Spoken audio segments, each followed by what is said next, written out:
दोस्तों नमस्कार, मेरा नाम है अनूप आकाश वर्मा और आप देख रहे हैं द रिपोर्टर हिंदी। तमिलनाडु की राजनीति में आखिरकार वो मोड़ आ गया जिसका पिछले कई दिनों से इंतजार किया जा रहा था।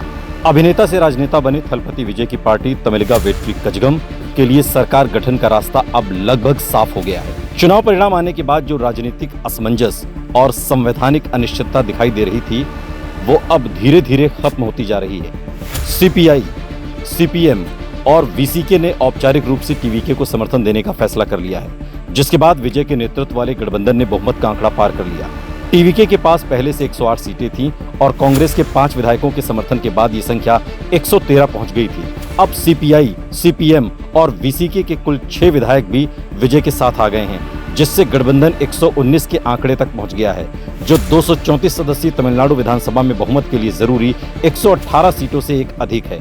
इस समर्थन के साथ तमिलनाडु में पहली बार ऐसा राजनीतिक परिदृश्य बन रहा है जहां पारंपरिक द्रविड़ दलों डीएमके और एआईएडीएमके से बाहर किसी तीसरी ताकत के सत्ता के केंद्र में पहुंचने की बात है। यही वजह है कि विजय की ये जीत सिर्फ सरकार गठन तक सीमित नहीं मानी जा रही, बल्कि इसे तमिलनाडु की राजनीति में एक नई पीढ़ी के सत्ता परिवर्तन के रूप में देखा जा रहा है। असल में चुनाव परिणाम आने के तुरंत बाद स्थिति पूरी तरह साफ नहीं थी। टीवीके सबसे बड़ी पार्टी जरूर बन गई थी, लेकिन बहुमत से पीछे होने के कारण सरकार गठन पर सस्पेंस बना हुआ था। राज्यपाल ने भी साफ संकेत दिया था कि बिना पर्याप्त समर्थन के किसी को शपथ नहीं दिलाई जाएगी। इसी बीच कांग्रेस ने सबसे पहले विजय के समर्थन में खुलकर सामने आकर राजनीतिक दिशा बदल दी। सूत्रों के मुताबिक राहुल गांधी ने इस पूरे घटनाक्रम में बेहद सक्रिय भूमिका निभाई।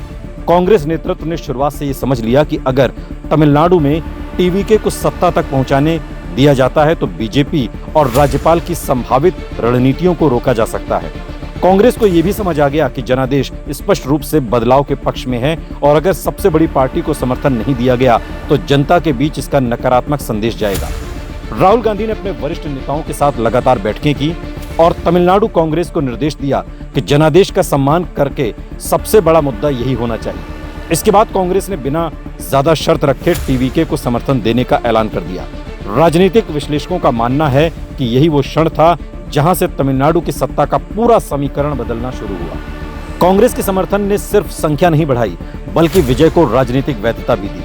इससे पहले वामदल और वीसीके असमंजस की स्थिति में थे, क्योंकि वो लंबे समय से डीएमके गठबंधन का हिस्सा रहे थे। लेकिन जैसे ही कांग्रेस ने समर्थन दिया, वामपंथी दलों के लिए भी टीवीके से दूरी बनाए रखना मुश्किल हो गया। सीपीआई, सीपीएम के भीतर ये राय मजबूत हुई कि अगर वो विजय का समर्थन नहीं करते तो जनता के बीच ये संदेश जाएगा कि विपक्षी दल सिर्फ सत्ता संतुलन बचाने के लिए जनादेश के खिलाफ खड़े हैं। वीसीके के भीतर भी इसी तरह की चर्चा चली। पार्टी के कई नेताओं ने कहा कि दलित और युवा वोट इस चुनाव में बड़े पैमाने पर टीवीके की तरफ गया है और ऐसे समय में विजय का विरोध करना राजनीतिक रूप से नुकसानदेह हो सकता है। दूसरी तरफ डीएमके लगातार अपने पुराने सहयोगियों को रोकने की कोशिश करती रही। स्टालिन खेमे को उम्मीद थी कि वाम दल और वीसीके कम से कम तटस्थ रहेंगे, लेकिन कांग्रेस के खुलकर समर्थन देने के बाद ये रणनीति कमजोर पड़ गई। धीरे धीरे माहौल ऐसा बना कि सबसे बड़ी पार्टी को मौका मिलना चाहिए वाली दलील तमिलनाडु की राजनीति का मुख्य नैरेटिव बन गई। इस पूरे घटनाक्रम में विजय की रणनीति भी बेहद महत्वपूर्ण रही। चुनाव के बाद उन्होंने किसी तरह की आक्रामक बयानबाजी से बचते हुए खुद को जनादेश का शांत प्रतिनिधि दिखाने की कोशिश की। विजय ने बार बार कहा कि उनकी लड़ाई किसी पार्टी से नहीं बल्कि जनता के सम्मान के लिए है। यही वजह रही कि छोटे दलों के लिए भी उनके साथ जाना आसान होता गया। टीवीके ने वामपंथी दलों और वीसीके को भरोसा दिलाया कि उनकी सरकार सामाजिक न्याय, संघीय ढांचे और क्षेत्रीय अधिकारों के मुद्दे पर स्पष्ट रुख रखेगी। यही वो मुद्दे हैं जिन पर तमिलनाडु की राजनीति लंबे समय से आधारित रही है। सूत्रों के मुताबिक विजय ने यह भी संकेत दिया कि सरकार बनने के बाद सहयोगी दलों को नीति निर्माण और सामाजिक कल्याण कार्यक्रमों में पर्याप्त भागीदारी दी जाएगी। इससे छोटे दलों को यह भरोसा मिला कि टीवीके केवल स्टार पावर की पार्टी नहीं बल्कि स्थायी राजनीतिक ढांचा बनाने की दिशा में आगे बढ़ रही है। राहुल गांधी की भूमिका इसलिए भी महत्वपूर्ण मानी जा रही है क्योंकि उन्होंने इस पूरे संकट को सिर्फ तमिलनाडु की राजनीति तक सीमित नहीं रखा। कांग्रेस नेतृत्व को यह एहसास था कि अगर विजय की सरकार बनती है तो दक्षिण भारत में बीजेपी के खिलाफ एक नया राजनीतिक ध्रुव तैयार हो सकता है। कांग्रेस ने यह भी समझा कि टीवीके के साथ शुरुआती सहयोग भविष्य के राष्ट्रीय स्तर पर भी रणनीतिक लाभ दे सकता है।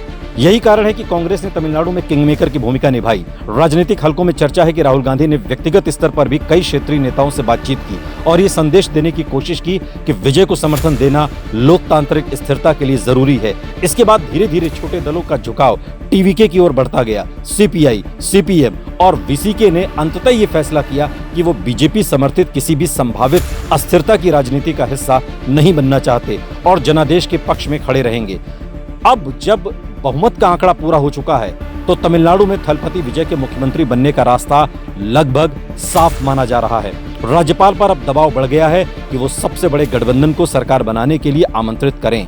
आने वाले दिनों में टीवी के विधायक दल की बैठक में विजय को औपचारिक रूप से नेता चुना जा सकता है और उसके बाद राज्यपाल के सामने समर्थन पत्र पेश किए जाएंगे। इसके साथ ही तमिलनाडु की राजनीति में एक नए अध्याय की शुरुआत होगी। ये सिर्फ एक अभिनेता के मुख्यमंत्री बनने की कहानी नहीं है, बल्कि ये उस राजनीतिक बदलाव का संकेत है जिसमें जनता ने पारंपरिक सत्ता संरचनाओं से अलग एक नए चेहरे और नए विकल्प को स्वीकार किया। विजय की सरकार बनती है तो ये दक्षिण भारतीय राजनीति में एक बड़े पुनर्संतुलन का संकेत होगा, जहां फिल्मी लोकप्रियता, युवा समर्थन, क्षेत्रीय अस्मिता और गठबंधन राजनीति मिलकर नई सत्ता संरचना को तैयार करेंगे।